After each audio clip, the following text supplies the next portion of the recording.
Hello बच्चों, कैसे हैं आप। आशा करता हूं कि आप सभी बच्चे अच्छे होंगे। इस वीडियो में जैसा कि आप देख पा रहे हैं, क्लास 11th के अकाउंटेंसी के अंदर chapter 4 process and bases of counting, जिसके अंदर आज हम चर्चा करेंगे या आज हम जो टॉपिक शामिल करेंगे वो सबसे पहले प्रोसेस के ऊपर फोकस करेंगे। उसके बाद में जो प्रोसेस के बाद जो बेसिस ऑफ काउंटिंग है उसको इसमें शामिल करेंगे। तो चलिए हम वीडियो के ऊपर चलते हैं। सबसे पहले प्रोसेस में देखते हैं कि हम जिस प्रकार से कोई भी बिजनेस होता है उसमें दो तरह की जो ट्रांजेक्शन्स होती हैं, एक तो मॉनेटरी ट्रांजेक्शन्स होती है, दूसरी नॉन मॉनेटरी ट्रांजेक्शन्स होती हैं। जो दोनों ही तरह की ट्रांजेक्शन्स हैं वो बिजनेस के लिए इम्पोर्टेंट हो सकती हैं, लेकिन हम यहाँ पर अकाउंटिंग प्रोसेस के अंदर केवल बिजनेस से संबंधित जो मॉनेटरी ट्रांजेक्शन्स हैं उनको उनमें से आइडेंटिफाई करते हैं, और वहां से ही जो बिजनेस की जो प्रोसेस ऑफ काउंटिंग है वो स्टार्ट हो जाती है। तो सबसे पहले जो मॉनेटरी आइटम है उनको आइडेंटिफाई करना, बिजनेस से संबंधित आइटम होनी चाहिए, वो आइडेंटिफाई करके नेक्स्ट जो हमारी प्रोसेस जो आती है वो फिर उसके आती है प्रिपरेशन ऑफ वोचर। फिर उन जो आइडेंटिफाई जो ट्रांजेक्शन्स हैं उनके बेस के ऊपर हम वोचर तैयार करते हैं। वोचर के बारे में हमने जो टर्म्स ऑफ काउंटिंग के अंदर उसके बारे में बता दिया था कि वोचर किसे कहते हैं, वोचर कितने प्रकार के होते हैं। तो उस प्रकार से जैसे ये ट्रांजेक्शन है उसके अकॉर्डिंग हम वोचर तैयार करते हैं। थर्ड के अंदर जो प्रोसेस जो आती है उसमें जो recording in book of original entries, जहाँ की शुरुआत के अंदर जो बुक्स में एंट्री जो लिखे जाता है वॉचर्स को, उसे हम ओरिजिनल एंट्री के रूप में देखते हैं। और वहाँ पे जो लिखा जाता है वो दो तरह से हो सकता है।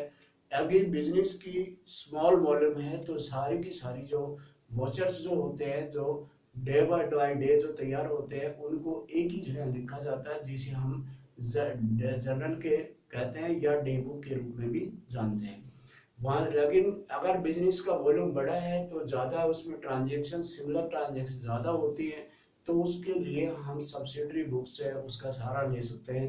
कैश से रिलेटेड जो वोचर होगा कैश बुक में लिखेंगे, अगर परचेज से रिलेटेड है उसको परचेज बुक में लिखेंगे, और जर्नल से रिलेटेड है वो जर्नल में लिखा जाएगा, सेल्स से रिलेटेड है सेल्स में लिखा जाएगा। लेकिन यहाँ पर वोचर तैयार करते समय और बुक्स लिखते समय ये देखना जरूरी होता है कि उनके साथ प्रॉपर जो डॉक्यूमेंट्स है उसके साथ तैयार जो वोचर हुआ है या नहीं है, और उसके बेस के ऊपर आगे की प्रक्रिया की जाती है।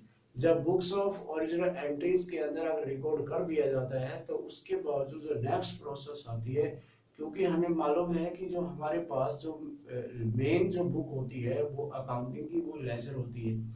फिर उसमें जो नेचर वाइज जो आइटम्स है जो हमने अलग अलग उसको लिखा है, उनको क्या है कि डे वाइज बेस के ऊपर जो लिखा है उनको फिर वहां से सेपरेटली क्या है नेचर के अकॉर्डिंग उस आइटम्स को एक लेजर के अंदर एक जगह ले जाने के लिए हमें वहां उसके अंदर अकाउंट्स खोले जाते हैं, अकाउंट्स को ओपन किए जाते हैं लेजर में। और उन अकाउंट से रिलेटेड जो ट्रांजेक्शन जो ओरिजिनल एंट्रीज से में होती है डे वाइज उनको वहां पर पोस्ट किया जाता है, जिसे पोस्टिंग ऑफ अकाउंटिंग कहते हैं।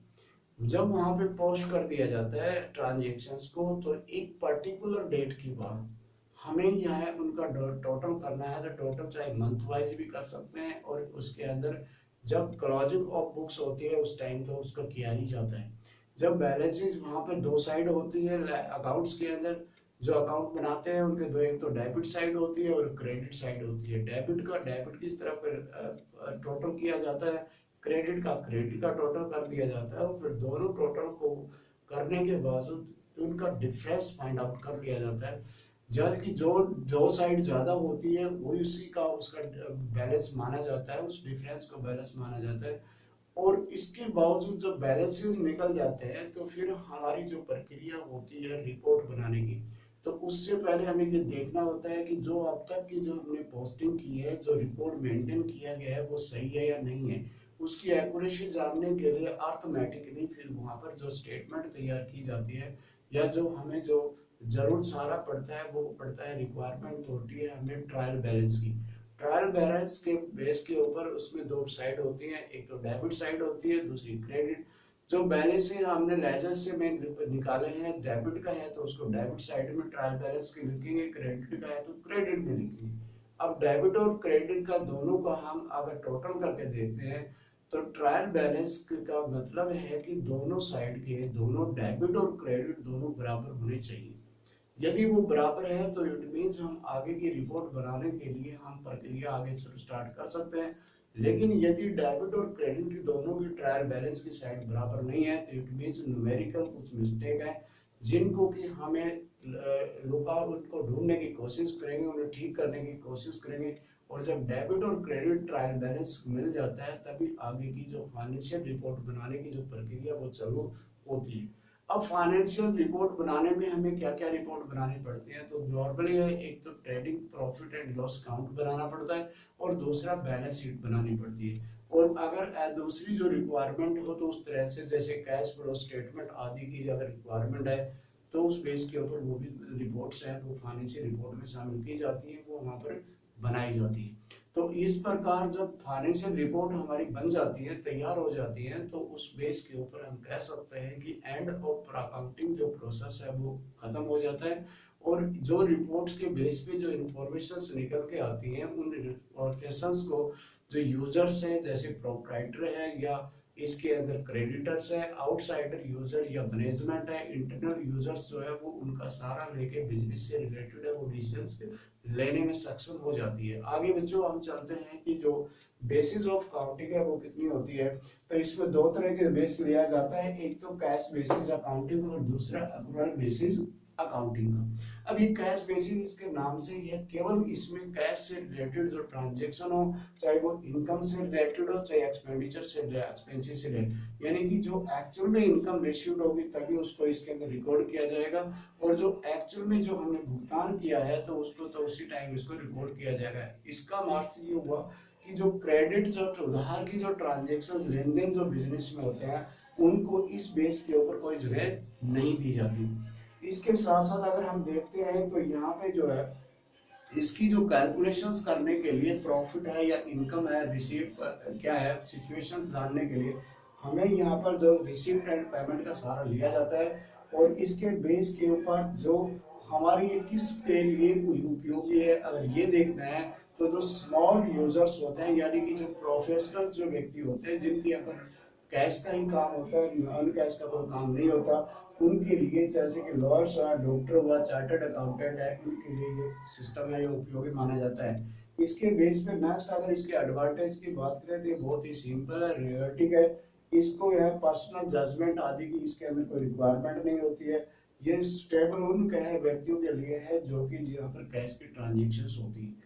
और इसकी डिसएडवांटेज के ऊपर अगर हम फोकस करें तो ये फेयर और ट्रू पिक्चर्स है वो बिजनेस की नहीं बता सकता, क्योंकि इसमें जो prepaid expenses, outstanding expenses, incurred income, accrued income, advance income, advance जो लाइबिलिटीज है आदि का इसमें शामिल नहीं किया जाता।